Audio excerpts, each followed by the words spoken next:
Tu vas rentrer en marchant un peu moins vite. Et tu vas rentrer comme si tu connaissais pas trop l'endroit, tu sais pas trop où t'es, ça c'est l'idée.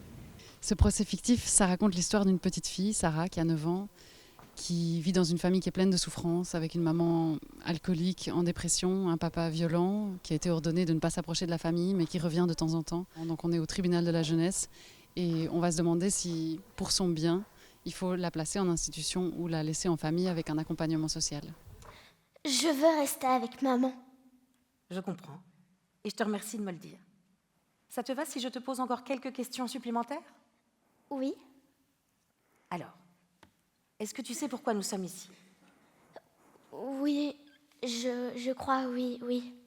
Alors, nous allons décider ce soir si tu dois rester à la maison avec ta maman ou si tu vas aller vivre avec d'autres enfants de ton âge dans une institution avec des éducatrices qui prendront bien soin de toi. Ah oui, j'avais compris. Mariana m'a expliqué. Bien, parfait. Alors dis-moi, comment ça se passe à la maison? Il est évident que Sarah est confrontée à un milieu familial qui la met en danger, tant physiquement que psychiquement.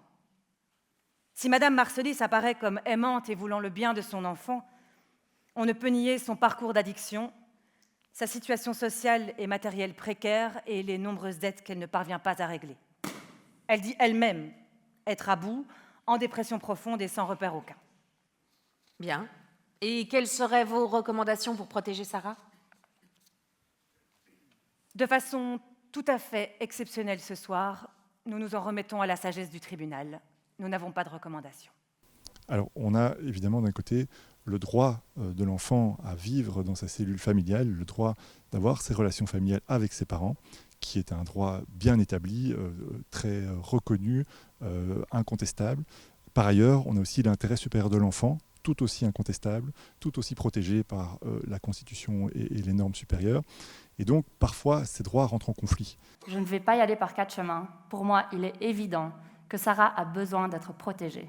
Elle a besoin d'être placée. Et je me base sur 4 éléments. D'abord, les incompétences graves de ses parents. Ensuite, la souffrance évidente de cette petite fille. Troisièmement, l'institution qui n'est pas une prison, mais bien un lieu de protection, un lieu d'épanouissement.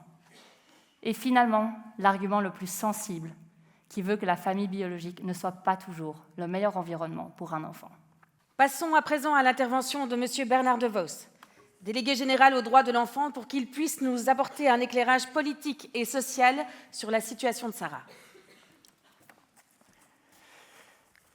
Madame la Présidente, Mesdames et Messieurs les jurés, j'ai 10 minutes. 10 minutes pour tenter de vous convaincre que retirer un enfant de sa famille, le placer dans une institution, c'est rarement un bon projet pour un enfant.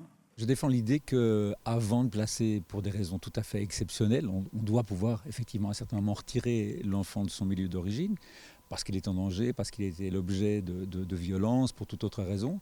Mais ça doit être extrêmement court et ça doit au moins s'accompagner d'un accompagnement. On ne peut pas, cette espèce de croyance qu'il suffit de retirer un enfant de sa famille pour faire en sorte pour que tout s'arrange, c'est pas vrai. Si des parents n'ont pas les compétences parentales, il faut les aider, il faut les accompagner pour les acquérir. Accompagner, ça vient de campagnard et partager le pain.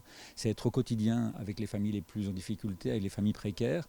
Et vraiment surtout pas les soutenir, comme on dit, de manière néocolonialiste. C'est pas soutenir la parentalité, c'est accompagner les familles dans leur diversité pour faire en sorte d'éviter justement les placements. Or, je dirais aussi aujourd'hui qu'il y a sur un budget rikiki de 372 millions d'euros que représente le budget de l'aide à la jeunesse, il y a 86% qui est consacré à la prise en charge des jeunes et seulement un peu d'argent, quelques pourcents pour l'administration et seulement 8% pour la prévention. Et donc il faut vraiment mettre le problème cul sur sa tête, arrêter de penser placement, penser d'abord accompagnement, prévention et garder évidemment pour les cas exceptionnels, les cas extrêmes, des possibilités de placement court. En tout cas, pour une audience publique, c'est sacrément public. Oui. Combien sont-ils au juste? 800, Madame la Présidente. Oh, on n'a jamais vu ça. Vous avez poussé les murs du tribunal, monsieur le greffier? Oh, vous savez, dans l'état où se trouve le palais, il a suffi de jeter dans les murs pour qu'ils s'effondrent. Oh. Vous savez que ce sont eux qui décideront ce soir? Oui, on m'a dit ça. Oh, ça nous changera, monsieur le greffier. Un peu de souplesse, que diable. Même, enfin, la majorité n'est même pas juriste, alors là, c'est plus de la souplesse, hein, c'est du yoga niveau 6. Mais précisément, c'est le retour aux fondamentaux, c'est ça la démocratie. La justice par le peuple, pour le peuple. Soit. Mais alors soyons didactiques, que tout le monde puisse s'y retrouver. On a décidé d'utiliser ce médium du procès fictif, en fait une conférence fiction sous forme de procès, pour mettre en évidence des questions de société dans lesquelles on ne voulait pas apporter des réponses au public, mais apporter des éléments au public, nourrir le public, pour qu'il puisse se décider sur base des éléments qu'on lui a apportés et voter pour une thèse A ou une thèse B qui est mise en débat au cours de cette soirée. Quelle est sa demande? Aucune ambiguïté. Elle vous l'a dit. Elle veut rester chez sa maman. En d'autres termes, ne la séparez pas de sa maman, de son pilier, de son repère dont elle a besoin pour grandir et se construire, comme tout enfant, ni plus ni moins. Et c'est très compliqué parce qu'on nous demande en tant qu'avocat de prendre position. Parfois pour des enfants qui n'ont même pas l'âge de parler. Et donc c'est quand même une certaine responsabilité de se dire, moi en tant qu'avocate du jeune, je voudrais qu'il soit placé ou pas. Et dans les deux cas, c'est toujours très compliqué. Est-ce que vous souhaitez que Sarah reste auprès de vous? Est-ce que vous vous sentez capable de pourvoir à ses besoins, d'être présente comme une mère doit l'être pour une petite fille de 9 ans? Oui. Je veux qu'elle reste. Sans elle, j'ai plus de raison de vivre, Madame la Présidente. Bien. Merci, Madame Marcelis. Nous allons à présent vous entendre, Monsieur le procureur. Sarah, je ne sais pas si tu sais qui je suis. Je suis celui qu'on appelle le procureur du roi.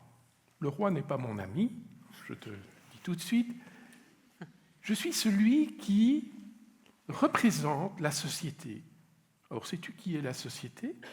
La société, c'est eux. C'est eux. C'est ton avocate, c'est moi, c'est ta maman. Et la société fait des lois. La société fait des lois pour qu'on puisse ensemble vivre correctement, en se respectant et surtout en étant heureux. Et pour les enfants, la société dit qu'il faut que la loi dit, que la société doit faire en sorte que les enfants aillent bien.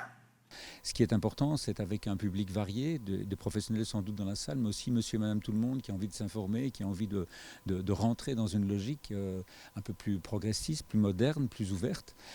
C'est comme ça qu'on arrive à avoir un effet d'entraînement et avoir une masse critique de gens qui disent on ne veut plus faire comme on fait aujourd'hui. On sait, on a compris, parce qu'on l'a entendu, on l'a compris à travers cette scène, et on a une gamine qui joue admirablement bien, et il va y avoir de l'émotion, clairement.